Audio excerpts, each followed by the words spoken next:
ನಿಮ್ಮೆಲ್ಲರ ಹೃದಯದಲ್ಲಿ ಅನುಗ್ರಹಪೂರ್ವಕವಾಗಿ ಕುಳಿತಿರ್ತಕ್ಕಂಥ ಸಮಸ್ತ ಗುರು ಪರಂಪರೆಗೆ, ಸಮಸ್ತ ಋಷಿ ಪರಂಪರೆಗೆ ನಮ್ಮ ಒಂದು ಮನಪೂರ್ವಕವಾದಂತಹ ಪ್ರಣಾಮಗಳನ್ನು ಪ್ರತ್ಯೇಕವಾಗಿ ಸಲ್ಲಿಸ್ತಾ, ಮಹಾಭಾರತದಲ್ಲಿ ಭೀಷ್ಮಾಚಾರ್ಯರು ಯುಧಿಷ್ಠಿರನಿಗೆ ತಿಳಿಸಿದಂತೆ ಪ್ರತಿ ದಿಕ್ಕುಗಳಲ್ಲಿಯೂ ಸದಾ ನೆಲೆಸಿರುವಂತಹ ಉಗ್ರ ತೇಜಸ್ವಿಗಳಾದಂತಹ ಮಹರ್ಷಿಗಳನ್ನು ಮೊದಲಿಗೆ ನೆನೆದು ಪ್ರಣಾಮಗಳನ್ನು ಸಲ್ಲಿಸಿ ಇಂದಿನ ಚಿಂತನೆಯನ್ನು ಪ್ರಾರಂಭ ಮಾಡೋಣ. ಯುವಕ್ರೀತ, ರೈಭ್ಯ, ಅರ್ವಾವಸು, ಪರಾವಸು, ಔಷಿಜ, ಕಕ್ಷೀವಂತ, ಬಲ, ಕಣ್ವಮುನಿ, ಬಹಿರ್ಷದರು, ಸಪ್ತರ್ಷಿಗಳು ಮುಂತಾದವರು ಪೂರ್ವ ದಿಕ್ಕಿನಲ್ಲಿ ಸದಾ ನೆಲೆಸಿರುತ್ತಾರೆ. ಉನ್ಮುಚ, ವಿಮುಚ, ಸ್ವಸ್ತ್ಯಾತ್ರೇಯ, ಪ್ರಮುಚ, ಇದ್ಮವಾಹ, ಅಗಸ್ತ್ಯ ಋಷಿ ಮುಂತಾದ ಬ್ರಹ್ಮರ್ಷಿಗಳು ದಕ್ಷಿಣ ದಿಕ್ಕಿನಲ್ಲಿ ಸದಾ ನೆಲೆಸಿರುತ್ತಾರೆ. ಉಷಂಗು, ಕವಶ, ಧೌಮ್ಯರು, ಪರಿವ್ಯಾಧ, ಏಕತ, ದ್ವಿತ, ತ್ರಿತ, ಸಾರಸ್ವತ ಮುಂತಾದ ಮಹರ್ಷಿಗಳು ಪಶ್ಚಿಮ ದಿಗ್ಭಾಗದಲ್ಲಿ ಸದಾ ನೆಲೆಸಿರುತ್ತಾರೆ. ಆತ್ರೇಯ, ವಸಿಷ್ಠ, ಕಶ್ಯಪ, ಗೌತಮ, ಭರದ್ವಾಜ, ವಿಶ್ವಾಮಿತ್ರ, ಜಮದಗ್ನಿ ಮುಂತಾದ ಮಹರ್ಷಿಗಳು ಉತ್ತರ ದಿಗ್ಭಾಗದಲ್ಲಿ ಸದಾ ನೆಲೆಸಿರುತ್ತಾರೆ. ವಿಶಾಲ ಹೃದಯಗಳಾದಂತಹ ಎಲ್ಲ ಋಷಿಮನಿಗಳಿಗೂ ನಾವು ಪ್ರತ್ಯೇಕವಾಗಿ ಪ್ರಣಾಮಗಳನ್ನು ಸಲ್ಲಿಸ್ತಾ ಇಂದಿನ ಮಹರ್ಷಿಗಳ ಚಿಂತನೆಯಲ್ಲಿ ನಾವು ಭರತ ಮಹರ್ಷಿಗಳನ್ನು ನೆನೆಯೋಣ. ಸುಮಾ ಮ್ಯೂಟ್ ಮಾಡ್ಕೊಳ್ಳಿ. ಸುಮಾ, ಒಂದು ಭರತ ಮಹರ್ಷಿಗಳನ್ನು ನಾವು ನೆನೆಯೋಣ. ನಮಗೆ ಭಾಗವತ ಕೇಳಿರುವಂತಹ ಪ್ರತಿಯೊಬ್ಬ ಸಜ್ಜನರಿಗೂ ಭರತ ಮಹರ್ಷಿಗಳ ಪರಿಚಯ ಇದ್ದೇ ಇದೆ. ಅವರನ್ನು ಜಡಭರತರು ಅಂತಲೂ ಕರೀತಾರೆ. ಹೀಗೆ ನಾವು ನಮಗೆ ಕಿಂಚಿತ್ ಯೋಗ್ಯವಾಗಿ ಇವತ್ತು ಭರತ ಮಹರ್ಷಿಗಳನ್ನು ನಾವು ಚಿಂತನೆ ಮಾಡೋಣ. ಋಷಭದೇವ ಭಗವಂತ, ಆ ಋಷಭನಾಮಕ ಭಗವಂತನ ಹಿರಿಯ ಮಗ ಭರತನಾಗಿರ್ತಾನೆ. ಅವನು ರಾಜರ್ಷಿಯಾಗಿರ್ತಾನೆ. ರಾಜನಾಗಿದ್ದರೂ ಪರಮ ಭಾಗವತೋತ್ತಮನಾಗಿದ್ದಾನೆ. ವಿಶ್ವರೂಪನ ಪುತ್ರಿಯಾದಂತಹ ಪಂಚಜನಿ ಎಂಬುವಳು ಅವನ ಮಡದಿ. ಭರತನ ಮಡದಿ ಪಂಚಜನಿ ಎಂಬುವಳು, ಅವಳು ವಿಶ್ವರೂಪನ ಮಗಳಾಗಿದ್ದಾಳೆ. ಭರತನಿಗೆ ಒಂದು 5 ಜನ ಪುತ್ರರಿರ್ತಾರೆ. ಸುಮತಿ, ರಾಷ್ಟ್ರಭೃತ್, ಸುದರ್ಶನ, ಆಚರಣ ಮತ್ತು ಧೂಮ್ರಕೇತುಗಳೆಂಬ 5 ಪುತ್ರರಿದ್ರು. ಭರತನು ರಾಜಧರ್ಮವನ್ನ, ತನ್ನ ತಂದೆಯಿಂದ ಬಂದಂತಹ ಎಲ್ಲ ರಾಜಧರ್ಮಗಳನ್ನ ಪರಿಪಾಲನೆ ಮಾಡ್ತಾ, ಅನೇಕ ಯಜ್ಞ ಯಾಗಾದಿಗಳನ್ನ ಮಾಡ್ತಾ ಆ ಕರ್ಮದ ವಾಸನೆಯನ್ನ ನೀಗುತ್ತಾನೆ ಅಂತ ಹೇಳ್ತಾರೆ. ಇದು ಕರ್ಮದ ವಾಸನೆ ಏನು ಅಂತ ಸ್ವಲ್ಪ ತಿಳಿದುಕೊಳ್ಳೋಣ. ಕರ್ಮ, ನಾವೆಲ್ಲ ಭಗವಂತನನ್ನ ಹೊಂದೋದಕ್ಕೆ ನಾನಾ ರೀತಿಯ ಮಾರ್ಗಗಳಿದೆ ರೀ. ನಾವು ಯಾರು ಅನ್ನೋದನ್ನ ಮೊದಲಿಗೆ ತಿಳಿಬೇಕು. ಕರ್ಮಯೋಗಿಗಳು, ಜ್ಞಾನಯೋಗಿಗಳು, ಭಕ್ತಿ ಯೋಗಿಗಳು ಅಂತ 3 ವಿಧವಾಗಿದೆ.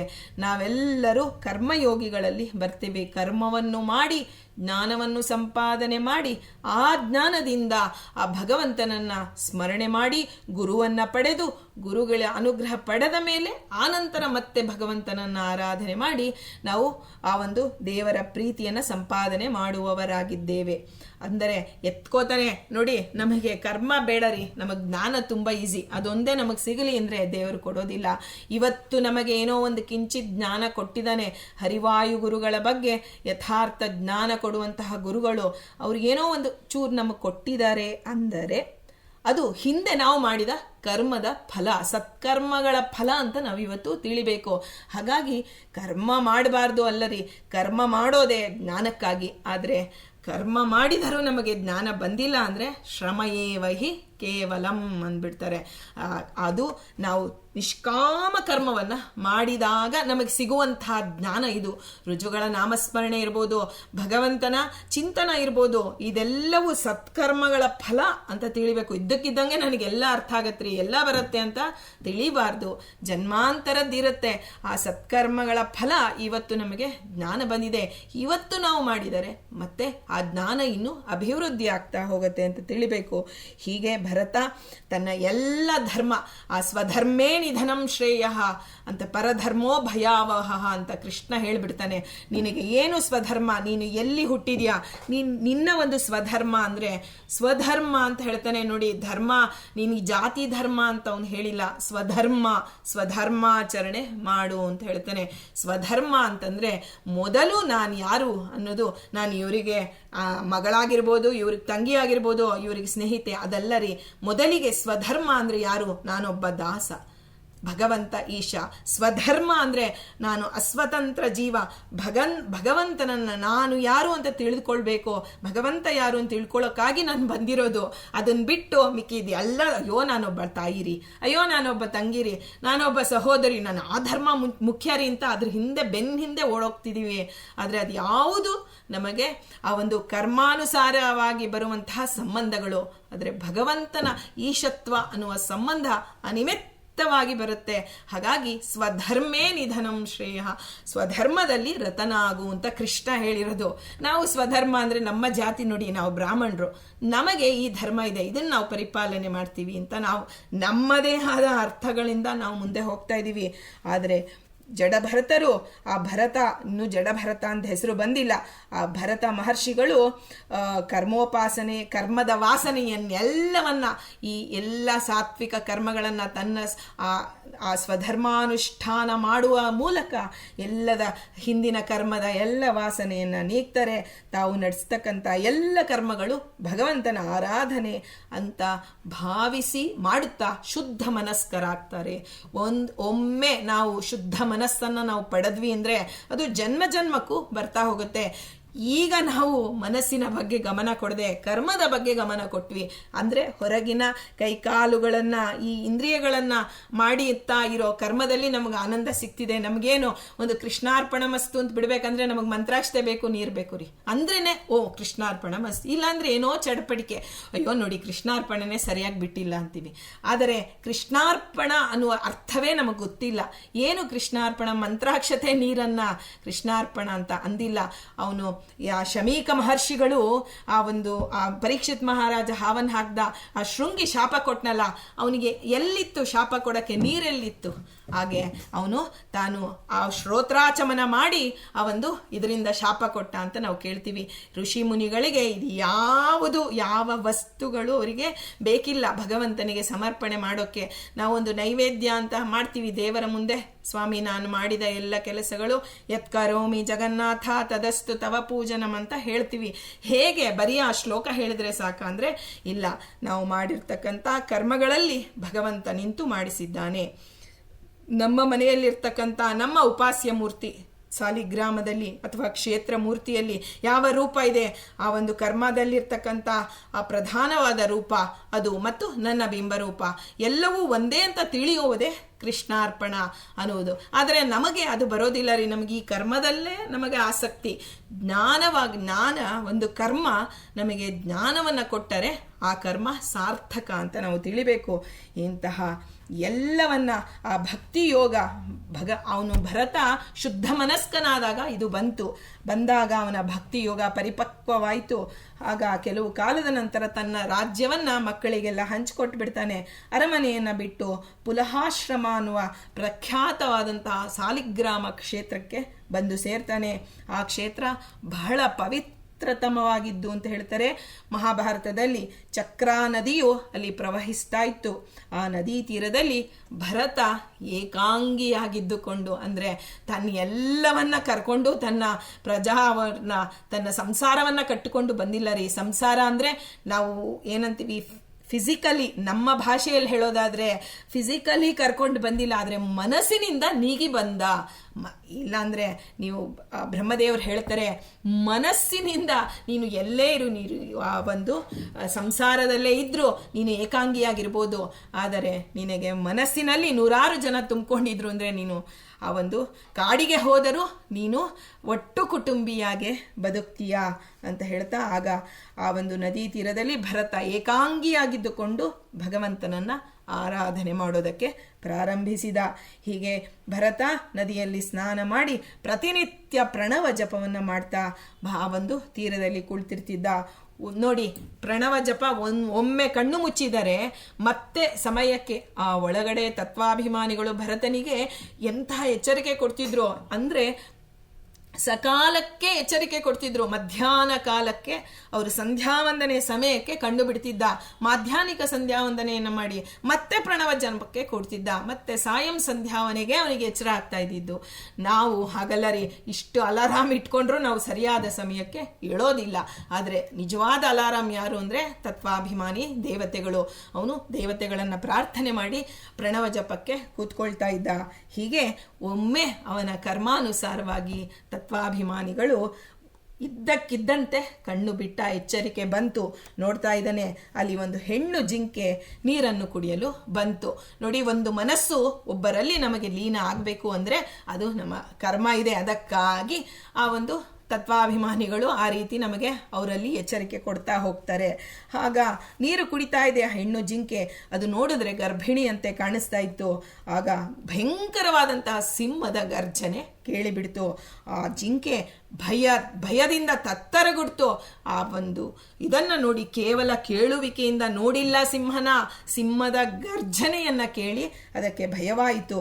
ನೀರು ಕುಡಿಯೋದನ್ನ ಬಿಟ್ಟು ನಾನು ಓಡಿ ಹೋಗಬೇಕು ಅನ್ನೋ ಒಂದು ಆತುರದಲ್ಲಿ ಏನಾಯಿತು, ಅದನ್ನು ಹಾರಬೇಕು ಅಂದಾಗ, ಆ ನದಿ ದಾಟಬೇಕು ಅಂದಾಗ ಅದು ತುಂಬ ಗರ್ಭಿಣಿಯಾಗಿತ್ತು.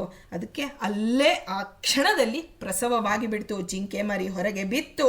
ಭಯದಿಂದ ನೋವಿನಿಂದ ಪೀಡಿತವಾಗಿದ್ದ ಜಿಂಕೆ ಒಂದೇ ಓಟದಿಂದ ಮುಂದೆ ಹೋಯಿತು.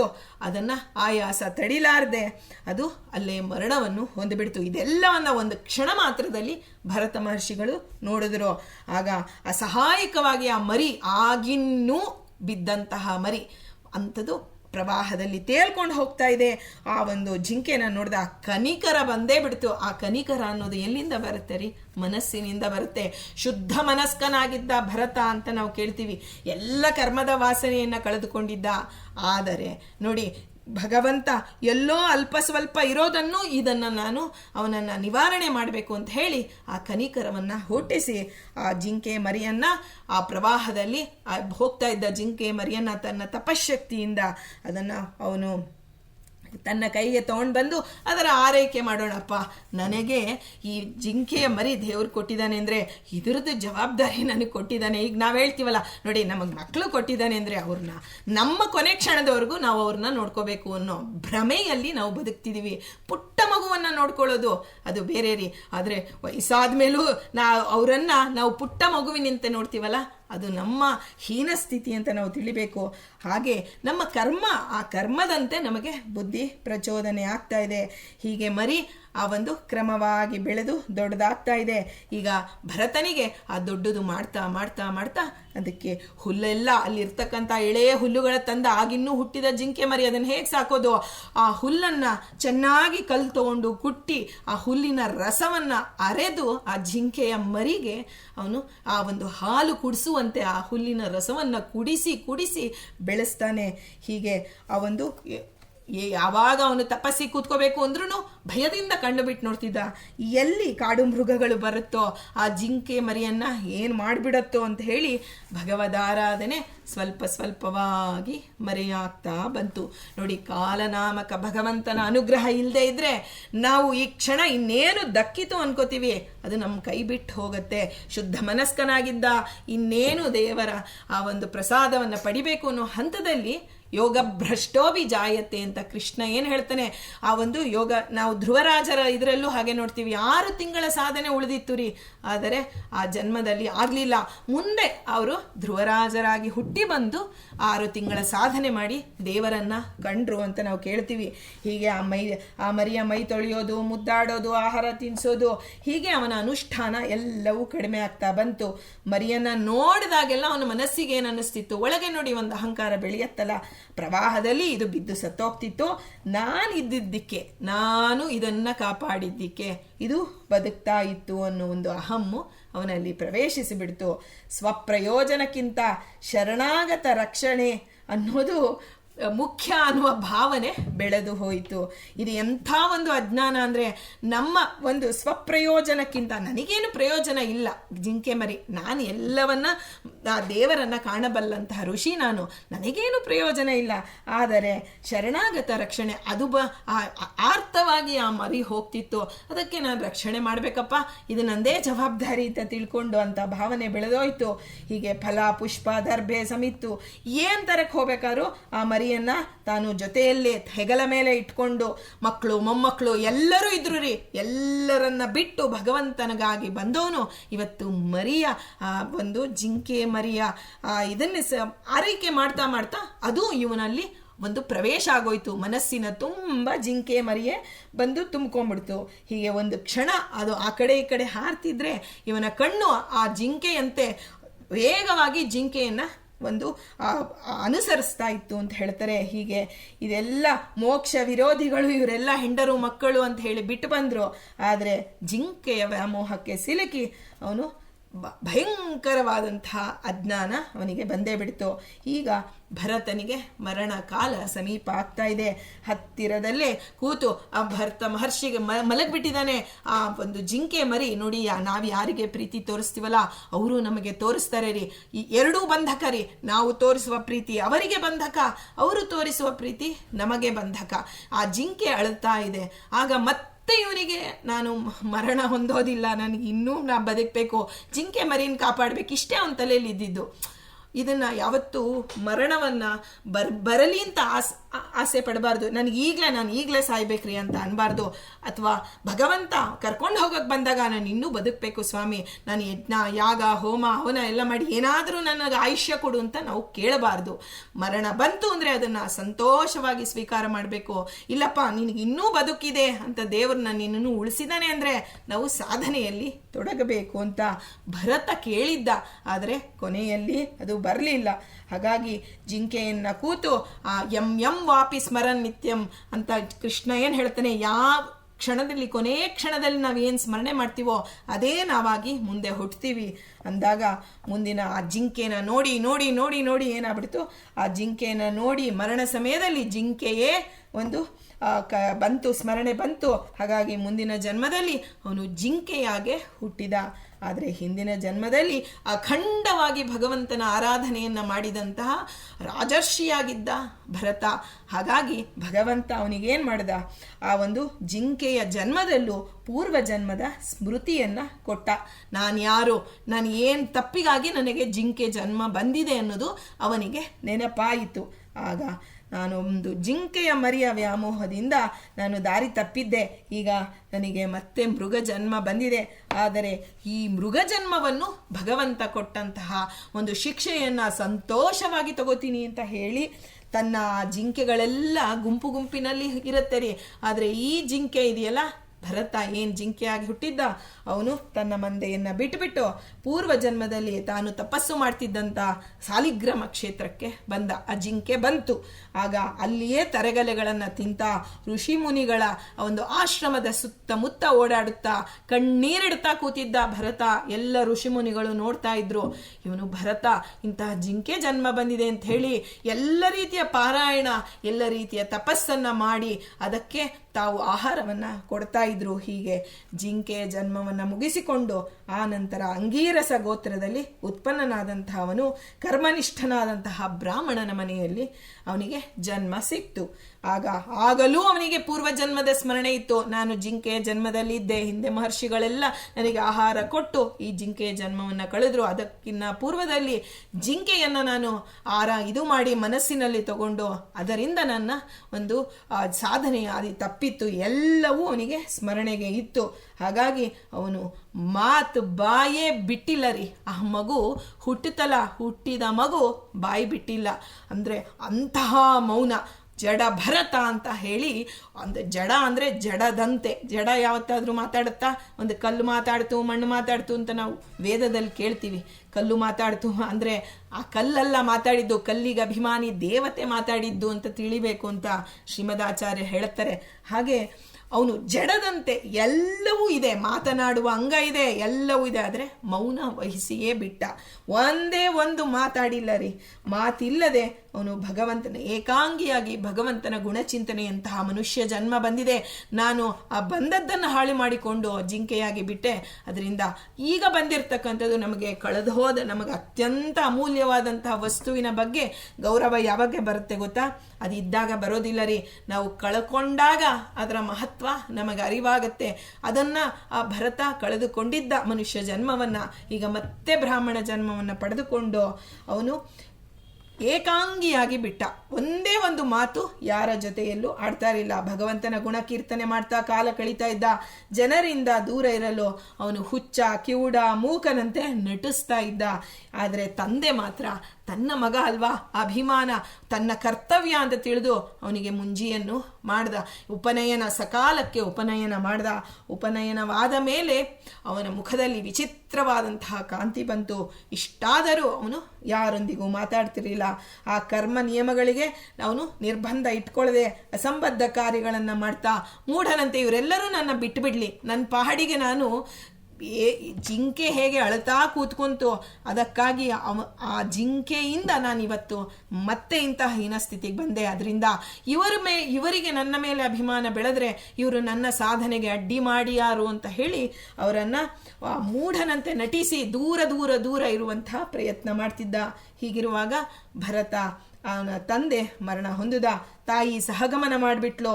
ನೋಡಿ, ಭಗವಂತನನ್ನ ಅನನ್ಯವಾಗಿ ಪ್ರಾರ್ಥನೆ ಮಾಡಿದರೆ ಸಾಧನೆಗೆ ವಿರೋಧಿಗಳು ತಾವಾಗಿಯೇ ದೂರ ಹೋಗ್ತಾರೆ. ಹಿಂದೆ ಒಂದು ನಾರದರ ಚಿಂತನೆಯಲ್ಲೂ ಕೇಳ್ತೀವಿ, ಶೂದ್ರ ಬಾಲಕನಾಗಿದ್ದಾಗ ತಾಯಿ ಒಬ್ಬಳಿದ್ಲು.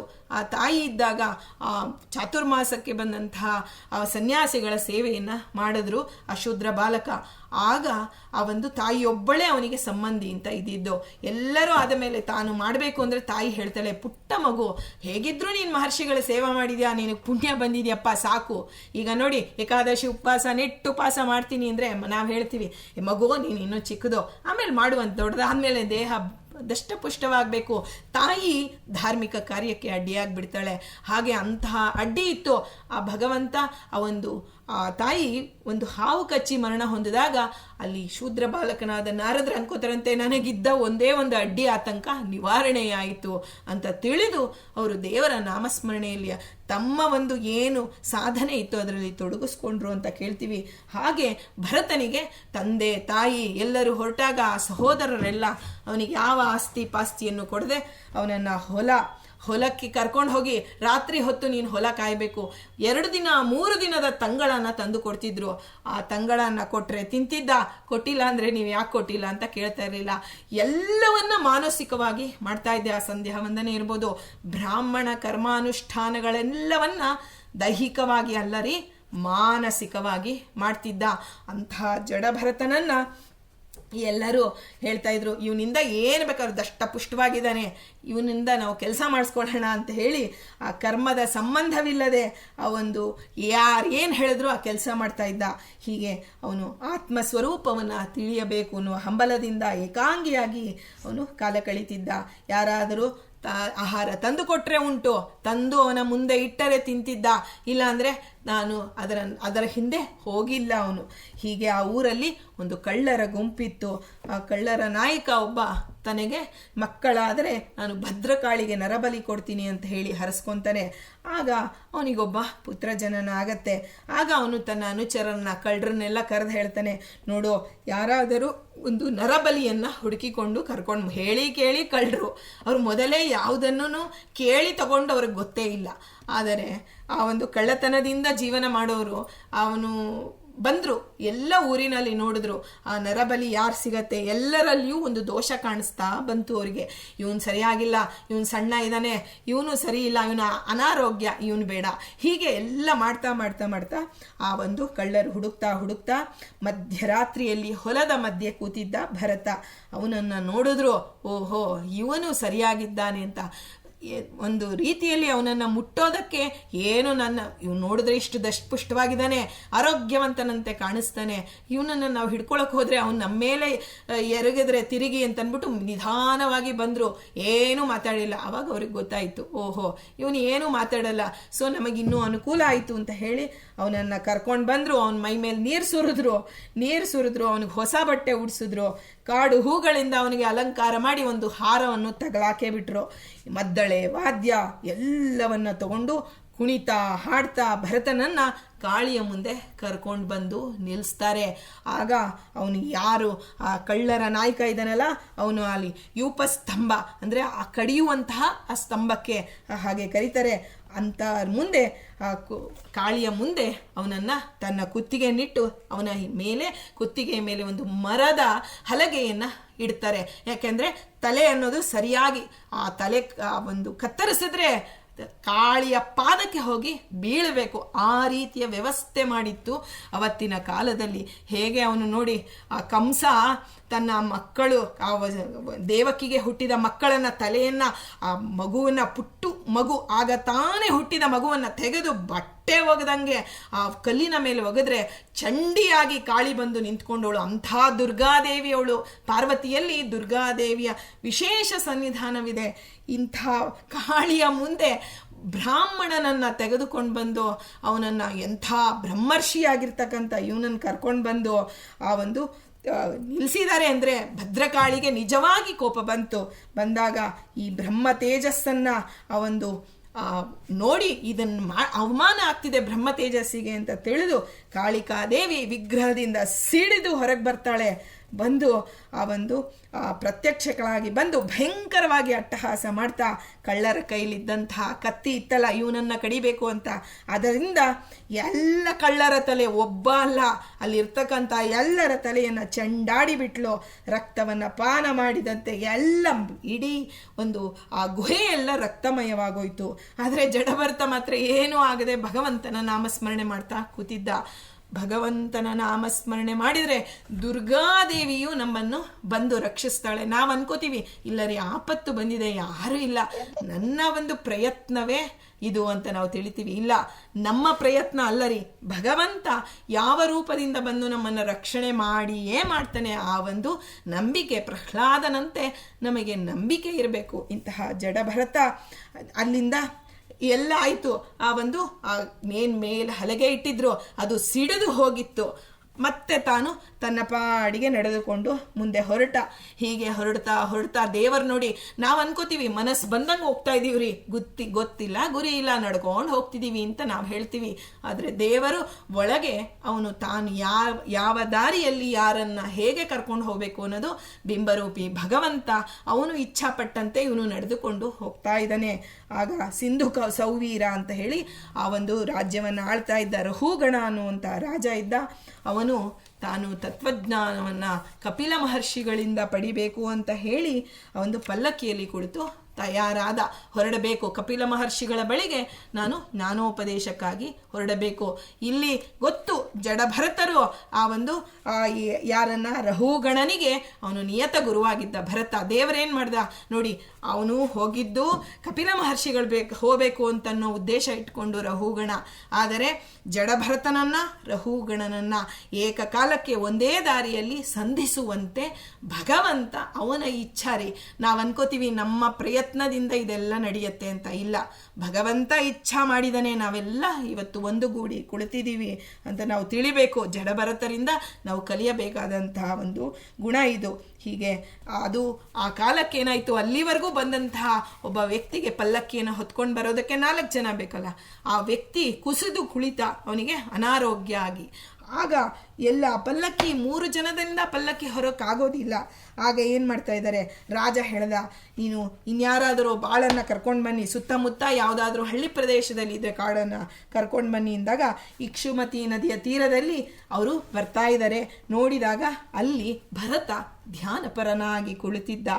ಆಗ ಪುಷ್ಟಾಂಗ ದಷ್ಟಪುಷ್ಟನಾದಂತಹ, ಎಲ್ಲರಿಗೂ ಅವನ ದೇಹದ ಮೇಲೆ ಕಣ್ಣು, ದಷ್ಟಪುಷ್ಟವಾಗಿದ್ದಾನೆ, ಇವನು ಏನು ಕೆಲಸ ಬೇಕಾದರೂ ಮಾಡ್ತಾನೆ. ಈಗ ನಮ್ಮಲ್ಲಿ ನೋಡಿ ತುಂಬ ಭಾರವಾದ ಭಾರವಾದದ್ದನ್ನು ಹೊರಬೇಕಾದ್ರೆ ನಾವು ಯಾರೋ ಒಬ್ಬ ಮುದುಕರಿಗೆ ಹೇಳಲ್ಲ, ಅಥವಾ ಯಾವುದೋ ಒಂದು ಮಗುಗೆ ಹೇಳಲ್ಲ. ಚೆನ್ನಾಗಿ ಒಳ್ಳೆ ಯುವಕ ಇದ್ದರೆ ಅವ್ನು ನಮ್ಗೆ ಗೊತ್ತಿರಬೇಕು ಅಂತಿಲ್ಲ. ಅಪ್ಪ ನೋಡು, ಇದನ್ನು ಒಂಚೂರು ಭಾರ ತೆಗೆದು ಮೇಲಿಟ್ಟುಬಿಡ್ತೀಯಾ ಅಂತ ಕರಿತೀವಿ. ಹಾಗೆ ಸಹಜವಾಗಿ ಆ ರಾಜಭಟರು ಅವನನ್ನು ಕರೆದ್ರು, ಆ ಭಾರವನ್ನು ಅವನನ್ನು ಕರೆದ್ರು, ಅವನ್ನ ಮಾತಾಡಿಸ್ತಾರೆ. ಬಾಪ, ನಮಗೆ ಒಂದು ಇದು ಕಮ್ಮಿ ಆಗಿದೆ, ನಿನಗೆ ಒಳ್ಳೆಯ ರಾಜನಿಂದ ಒಂದು ಇದು ಧನ ಸಿಗತ್ತೆ ಅಂದರೆ ಅವನೇನು ಮಾತಾಡಿಲ್ಲ. ಅವರಿಗೆ ಸಿಟ್ಟು ಬಂತು ರಾಜಭಟರಿಗೆ. ಅವನನ್ನು ಹೇಳೋ, ನೀನು ಇಲ್ಲಿ ನಮಗೆ ರಾಜ, ಇವನು ರಹುಗಣ, ರಾಜನ ಸೇವೆ ಮಾಡೋದು ಪ್ರಜೆಗಳ ಕರ್ತವ್ಯ ಅಂತ ಹೇಳಿದಾಗ ಭರತ ಕಣ್ಣು ಬಿಟ್ಟ. ರಾಜ ಇವನು ಅಂದಿದ್ದಕ್ಕೆ ಕಣ್ಣು ಬಿಟ್ಟಿಲ್ಲ. ರಾಜನಲ್ಲಿ ರಾಜರಾಜೇಶ್ವರ ರೂಪ ಇದೆ, ಭಗವಂತನ ಸೇವಾ ಅಂತ ತಿಳಿದು ಎದ್ದು ಹೊರಟ ಭರತ ಅವರ ಮುಂದೆ. ಆಗ ಅವನು ಆ ಪಲ್ಲಕ್ಕಿಯನ್ನು ಮುಂದೆ ಅವನ ಯಾವ ಆಳು ಕುಸಿದು ಬಿದ್ನೋ ಆ ಜಾಗಕ್ಕೆ ಭರತನ ಹೆಗಲನ್ನು ಇಟ್ಟ. ಆಗ ಪಲ್ಲಕ್ಕಿಗೆ ಹೆಗಲು ಕೊಟ್ಟ. ಇದೆಲ್ಲ ಅವನಿಗೆ ಅಭ್ಯಾಸವಿಲ್ಲ. ಅವನು ಧ್ಯಾನ ಮಾಡುವಂತಹ ಜ್ಞಾನಿಯನ್ನು ಕರೆದು ನೀನು ಕರ್ಮವನ್ನು ಮಾಡು ಅಂದರೆ ಅವನಿಗೆ ಧ್ಯಾನದ ಆ ಒಂದು ಹಂತಕ್ಕೆ ಹೋದವನ್ನ ಕರ್ಮ ಮಾಡೋದಕ್ಕೆ ಆಗೋದಿಲ್ಲ. ಅವನಿಗೆ ಆ ಕರ್ಮ ಬೇಡ. ಅವನಿಗೆ ಆ ಕರ್ಮವನ್ನು ಮೀರಿದಂಥ ಧ್ಯಾನ ಅವನಿಗೆ ಒಲ್ದಿರುವಾಗ ಇದು ಆದರೆ ಭಗವಂತನ ಸೇವಾ ಅಂತ ತಿಳಿದು ಮಾಡ್ತಿದ್ದ. ಅವನು ಒಂದು ಇರುವೆ ಆ ಒಂದು ಗೊದ್ದ ಎಲ್ಲ ಆ ಒಂದು ಕಾಡಿನ ದಾರಿಯಲ್ಲಿ ಒಂದು ಪ್ರಾಣಿ ಹಿಂಸೆ ಆಗಬಾರ್ದು ನನ್ನಿಂದ ಅಂತ ತಿಳಿದು ಭರತ ಜೋರಾಗಿ ಕಾಲಿಡೋದು. ಇವರೆಲ್ಲ ಅವನು ಜೋರಾಗಿ ಹೇಳಿದ್ರೆ ಇವ್ರು ನಿಧಾನಕ್ಕೆ ಬರ್ತಿದ್ರು, ಪಲ್ಲಕ್ಕಿ ಅಲಗಾಡ್ತಿತ್ತು. ಆಗ ರಹುಗಣ ಮಹಾರಾಜನಿಗೆ ತುಂಬ ಒಳಗೆ ಅವನಿಗೆ ಕೂತು ನೋವಾಗ್ತಿದೆ. ಆಗ ಅವನಿಗೆ ಯಾರಿದು ಸರಿಯಾಗಿ ನಡಿಬಾರ್ದಂತ ಜೋರಾಗಿ ಹುಂಕಾರ ಮಾಡ್ತಾನೆ. ಆಗ ಎಲ್ಲ ಆಳುಗಳು ಹೇಳ್ತಾರೆ, ಸ್ವಾಮಿ ನಮ್ಮ ತಪ್ಪಲ್ಲ, ಈ ವ್ಯಕ್ತಿ ಹೊಸದಾಗಿ ಬಂದಿದ್ದಾನಲ್ಲ, ಇವನು ನಡಿತಾನೆ ಅಂದರೆ ಹಾರ್ತಾನೆ, ನಾವು ಹಾರೋಣ ಅಂದರೆ ಅವನು ನಡೀತಾ ಹೋಗ್ತಾನೆ, ನಾವು ಮುಗ್ಗರಿಸಿ ಬೀಳ್ತಾ ಇದ್ದೀವಿ, ಇವನ ಗತಿಗೆ ನಾವು ಸಮನಾಗಿ ಹೋಗೋದಕ್ಕೆ ಆಗ್ತಾ ಇಲ್ಲ ಅಂದಾಗ ರಹುಗಣ ಮಹಾರಾಜ ಅವನನ್ನು ಕುರಿತು, ಏನಪ್ಪ ಎಂಥ ಒಂದು ಕೃಶವಾದ ಕಾಯ ನಿಂದು, ನಿನಗೆ ಪಲ್ಲಕ್ಕಿ ಭಾರ ಅನ್ನಿಸ್ತಿದ್ಯಾ ಅಂತ ವ್ಯಂಗ್ಯವಾಗಿ ಕೇಳ್ತಾನೆ. ಆದರೆ ಏನೂ ಮಾತಾಡೋದಿಲ್ಲ ಭರತ. ಆಗ ಮತ್ತೆ ಕೇಳ್ತಾನೆ ರಹುಗಣ, ಒಬ್ಬ ದೋಷಿಯಾದರೆ ಅವನ ಸಹವಾಸದಿಂದ ಉಳಿದವರು ದೋಷಿಗಳಾಗ್ತಾರೆ. ಹಾಗಾಗಿ ನನ್ನ ಆಳುಗಳ ತಪ್ಪಿಲ್ಲ, ನೀನು ಭಾಳ ಹೊತ್ತಿದ್ಯಪ್ಪ, ನೀನು ತುಂಬ ಬಳಲಿಕೆ ಆಗಿದೆ ಅನ್ಸುತ್ತೆ ಅಂತ ಮತ್ತೆ ವ್ಯಂಗ್ಯ ಮಾಡ್ತಾನೆ. ಆದರೆ ನೀನು ಕೈಲಾಗದ ಮುದುಕ ಇರಬೇಕು, ಅದಕ್ಕೆ ನೀನು ಹಿಂಗೆ ಮಾಡ್ತಿದ್ಯಾ. ಹೀಗೆ ಎಷ್ಟು ವ್ಯಂಗ್ಯವಾದ ಮಾತುಗಳನ್ನಾಡಿದ್ರು ಭರತ ಮಾತಾಡೋದಿಲ್ಲ. ಆಮೇಲೆ ಈ ಎಲ್ಲ ಸಂಬಂಧಗಳು ನಮಗೆ ದೊರೆಯುವಂಥ ಸಂಬಂಧ ಕರ್ಮದ ಸಂಬಂಧ. ಇದಕ್ಕೆ ನಾವು ಮನಸ್ಸಿನಿಂದ ಪ್ರತಿಕ್ರಿಯೆ ಪಡೋದು ಬೇಕಿಲ್ಲ ಅನ್ನುವುದು ಧ್ಯಾನಪರನಾದಂತಹ ಯೋಗಿಯ. ನೋಡಿ, ಇವತ್ತು ಇಷ್ಟೆಲ್ಲ ನಾವು ರಾಯರ ಮುಂದೆ ಹೋಗಿ ಕೇಳ್ತೀವಿ. ಒಂದು ದಿನ ರಾಯರು ನಮ್ಮ ಹತ್ರ ಮಾತಾಡಲ್ಲ, ನೀನು ಇದು ಸರಿ ಮಾಡಿದೆ, ಇದು ತಪ್ಪು ಮಾಡಿದೆ ಅಂತ ಯಾವತ್ತೂ ಮಾತಾಡೋಲ್ಲ. ಬಾಹ್ಯವಾದ ಸಂಬಂಧಗಳಿಗಲ್ಲ, ಭಗವಂತನ ಆಜ್ಞಾ ಅಂತ ತಿಳಿದು ಕೂತಿದ್ದಾರೆ, ನಮಗೆ ಅನುಗ್ರಹ ಮಾಡ್ತಾರೆ ಅಷ್ಟೇ ಹೊರತು ನಮ್ಮನ್ನು ಆ ಒಂದು ಇದರಿಂದ ನಾವು ಕಾಣೋದಿಲ್ಲ ಅಂತ ನಾವು ಹೇಳ್ತಾ ನೋಡಿ, ಭರತನೂ ಹಾಗೆ ಇದ್ದ.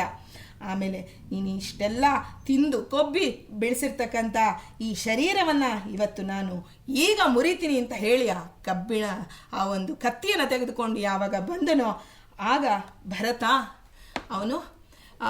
ಅವನನ್ನು ತಡಿತಾನೆ. ಆ ಕ್ಷಣ ಹುಟ್ಟಿದಾಗಿನಿಂದ ಮಾತೇ ಆಡದೇ ಇರ್ತಕ್ಕಂಥ ಭರತ ಒಳಗಿಂದ ದೇವರು ಪ್ರೇರಣೆ ಮಾಡೇ ಬಿಟ್ಟ. ಮೌನವಾಗಲಿ ಮಾತಾಗಲಿ ಭಗವಂತನ ಆ ಒಂದು ಪ್ರೇರಣೆ ಇಲ್ಲದೆ ಬರೋದಿಲ್ಲ. ಆ ಭರತನಿಗೆ ಗೊತ್ತಾಯಿತು, ಇವನು ನನ್ನ ನಿಯತ ಶಿಷ್ಯ, ಇವನಿಗೆ ನಾನು ಉಪದೇಶ ಮಾಡಬೇಕಾಗಿದೆ, ಇದು ಭಗವಂತನ ಸಂಕಲ್ಪ ಅಂತ ತಿಳಿದು ಅವನು ತಡಿತಾನೆ. ರಾಜೇಂದ್ರ, ನೀನು ಲೌಕಿಕ ದೃಷ್ಟಿಯಿಂದ ನೀನೇನೇನು ಹೇಳ್ತಿದ್ಯಾ ಅದೆಲ್ಲವ ತಾತ್ವಿಕವಾಗಿ ಅಸಂಬದ್ಧವಾಗುವುದು. ನೀನೇನು ಹೇಳಿದೆ ನನಗೆ, ನೀನು ಭ್ರಾಂತಿಯಿಂದ ಬಹಳವಾಗಿ ನೀನು ದಷ್ಟಪುಷ್ಟನಾಗಿದೆಯಾ, ಮುದುಕನಾಗಿದೆಯಾ, ಹೀಗೆಲ್ಲ ಹೇಳ್ತಾ ಇದೆಯಲ್ಲ, ನೀನು ಭಾರ ಹೊರುವವನು ನಾನಲ್ಲ. ಮೊದಲಿಗೆ ಇವನಿಗೆ ಭಯವಾಯಿತು ರಹುಗಣನಿಗೆ. ಏನಪ್ಪ ಅವನ ಮಾತು ಬಾಯಿಯಿಂದ ಬರ್ತಾ ಇದೆ ಅಂದರೆ ಆ ಮಾತಿಗೆ ನಡುಗೆ ಹೋದ. ಮೊದಲಿಗೆ ಗೊತ್ತಾಗೋಯ್ತು ಅವನ ಮಾತಿನ ರೀತಿಯಲ್ಲಿ ಇವನು ಬ್ರಾಹ್ಮಣ ಅಂತ. ಆಗ ಅವನು ಹೇಳ್ತಾನೆ, ಭಾರ ಹೊರುವವನು ನಾನಲ್ಲ. ಈಗ ನಿನ್ನ ಈ ಪಲ್ಲಕ್ಕಿ, ನೀನು ಕೂತಂತಹ ಪಲ್ಲಕ್ಕಿ ನಿನ್ನ ಭಾರವನ್ನು ಹೊತ್ತಿದೆ ಅಂತ ನೀನು ತಿಳಿದಿದ್ಯಾ. ಈ ಪಲ್ಲಕ್ಕಿಯ ಭಾರ ನಾನು ಹೊತ್ತಿದ್ದೀನಿ ಅಂತ ತಿಳಿದಿದೆಯಾ? ನನ್ನ ಭಾರ ಯಾರು ಹೊತ್ತಿದ್ದಾರೆ ಅದು ನಿನಗೆ ಗೊತ್ತಾ ಅಂತ ಕೇಳ್ತಾನೆ. ನನ್ನ ಭಾರವನ್ನು ಭೂಮಿ ಹೊತ್ತಿದೆ, ಭೂಮಿಯ ಭಾರವನ್ನು ಶೇಷದೇವರು ಹೊತ್ತಿದ್ದಾರೆ.